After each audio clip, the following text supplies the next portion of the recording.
마지막으로 아까 예고했던 대로 대구체에서 필요한 픽서체 고정력이 어느 정도인지 살펴보겠습니다. 예를 들어 하악 대구체 임플란트를 한다면 길쭉한 뿌리 두 개가 받던 교합력을 동그란 픽처 하나를 심어서 다 받아줄 수 있는지 알아보기 위해서 픽서체의 둘레와 뿌리의 둘레를 그림으로 서로 대충 비교해 봤을 때 둘레 차이가 이만큼이나 많이 나는 것을 알 수 있습니다.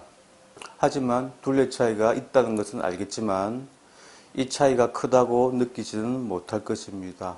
왜냐하면 둘레보다 면적이 시각적으로 더 다가오기 때문입니다. 그래서 수학적으로 접근을 해야 그나마 그 차이를 느낄 수가 있습니다. 이 도형을 보시면 여기 세 개의 원이 있습니다. 내부의 작은 원은 지름이 크기가 r이므로 그 둘레가 원의 공식에 따라서 파이 r이고, 따라서 두 개의 원의 둘레 합이 파이 r, 파이 r 해서 2파이 r입니다. 바깥의 큰 원도 지름이 2r이므로 둘레가 2파이 r입니다. 즉 현재 상태에서도 큰 원의 둘레와 작은 원 두 개의 둘레가 똑같습니다. 이거에 무엇을 의미하겠습니까? 예를 들어 지름 3mm 픽스처 두 개의 고정력이 지름 6mm 픽스처의 고정력과 같다는 것은 누구나 알고 있습니다. 하지만 이렇게 수학적으로 증명이 되어 있는 도형을 봐도 그림으로 봤을 때는 둘레가 서로 같다는 사실이 실감이 나지 않습니다. 왜냐하면 둘레보다 면적에 자꾸 눈이 가기 때문입니다. 물론 현재 상태에서는 면적이 절반밖에 안 되는 것은 사실입니다. 하지만 우리는 이 수학 도형 덕분에 최소한 고정력은 똑같다는 인식은 분명히 할 수 있습니다. 그럼에도 불구하고 역시 잘 와닿지 않죠. 그래서 조금 더 가봅니다.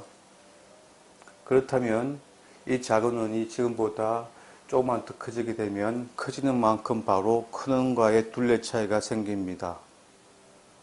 하지만 왼쪽 수학 도형을 이렇게 제거하고 보면 작은 원 두 개의 둘레가 큰 원의 둘레보다 크다는 느낌이 아직도 쉽게 안 들 것입니다.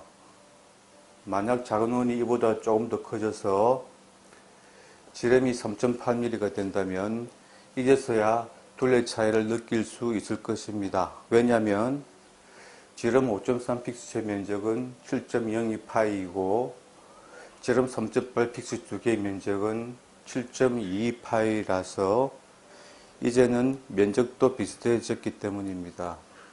그런데 고정력은 지름 7.6mm 픽스처의 고정력과 같아집니다.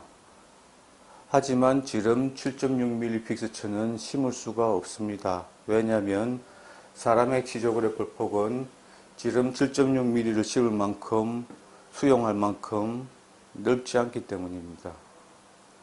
보통은 최도로에서 5.3mm 정도를 심는 것이 보통이죠. 그런데 아직도 골폭의 여유분이 남아있죠. 하지만 작은 원은 지름이 더 이상 커지기는 이제 어렵습니다. 왜냐하면 그 원심으로 자리가 부족해서 서로 충돌되기 때문이죠.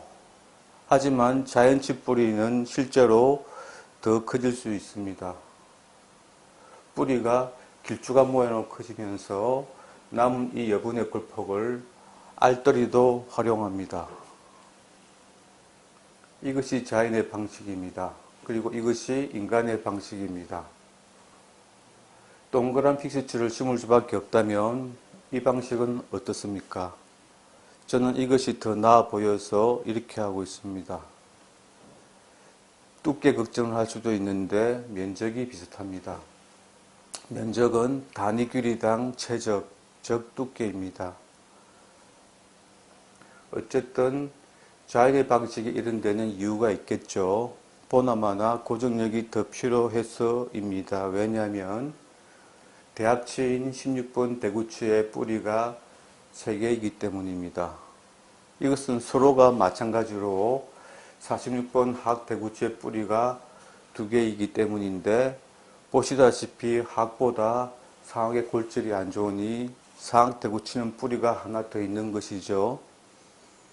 하지만 골질이 안 좋아도 뿌리 둘레 전체로 침골 형성이 잘 되어 있음을 볼 수 있습니다. 반면에 임플란트는 골질 좋은 하악인데도 불구하고 주로 협술 쪽으로만 제대로 맞닿고 있는 것을 항상 기억하시기 바랍니다. 그래서 이제는 도대체 자이언츠 대구추의 뿌리의 고정력이 픽스처로 치면은 지름 몇 밀에 해당하는지 궁금해지기도 하고, 또 필요한 고정력이기 때문에 알 필요도 있습니다. 하지만 자이언츠 뿌리의 모양은 원이 아니고 길쭉하고 불규칙한 모양이라서 그 둘레의 절대값을 측정할 수가 없습니다. 그래서 지름 5mm 픽스처의 둘레를 기준으로 정하고 그림으로 고정력 비교를 해봤습니다. 실제 자이언츠는 2개 뿌리가 이렇게 떨어져 있어서 둘레 차이가 얼마인지 금방 알기 힘들지만, 오른쪽 그림처럼 원 안으로 모아보니 쉽게 비교가 되고 둘레 차이가 무려 이만큼이나 된다는 것을 그림에 바로 나타납니다. 둘레 차이가 이 길이와 비슷하다고 보면 지름 5mm 원의 둘레에서 둘레 차이가 차지하는 비율이 대충 45% 정도 됩니다. 따라서 대구치 뿌리의 고정력은 최소로 잡아서 지름 7.3mm 픽스처의 고정력과 같은 것으로 계산이 됩니다. 최소로 보는 이유는 기준을 지름 5mm가 아닌 6mm라면 지름이 무려 8.7mm인 픽스처의 고정력과 같아지기 때문입니다. 게다가 골질이 아주 좋아서 픽스처 둘레 전체에서 고정력을 제대로 얻는 경우나 이렇지, 실제로는 건너님 측에서 이 정도 길이로 고정력이 빠지는 것을 감안하면 둘레 차이가 원의 절반을 훨씬 넘겨버리기 때문이죠. 이제는 도대체 지름 몇 mm 픽스처를 심어야 자이언츠 대구치의 뿌리 고정력과 같아지는지 계산하기도 힘들고 또 알 필요도 없습니다. 왜냐하면 알아도 심을 수가 없기 때문이죠. 따라서 커너금리에서 임플란트 하는 경우에는 구조적으로 과도한 힘을 받게 되어 있으므로 임플란트 수명이 자이언츠보다 짧을 수밖에 없다는 결론에 도달합니다. 그러나 더 문제가 되는 것은 골폭이 좁아진 경우입니다. 지름이 작은 픽스처를 심을 수밖에 없는데, 보시는 대로 서로 간의 둘레 차이가 너무 심하게 나서 왼쪽보다 훨씬 과도한 힘을 픽스처가 받게 되는 것을 이 그림에서는 금방 알 수 있을 것입니다. 왜냐하면 면적이 작아서 그렇습니다. 게다가 만약 골질마다 안 좋아서 그림시 측에서 고정력의 손해를 본다면 이 픽스처의 수명은 추가로 짧아질 것입니다. 그래서 이런 경우야말로 이렇게 2개의 픽스처를 심는 것이 옳지 않을까요? 골질이 좋은 경우에는 이렇게 될 거고요. 어떤 경우든지 간에 하나를 심을 때보다는 임플란트의 고정력이 2배로 증가합니다.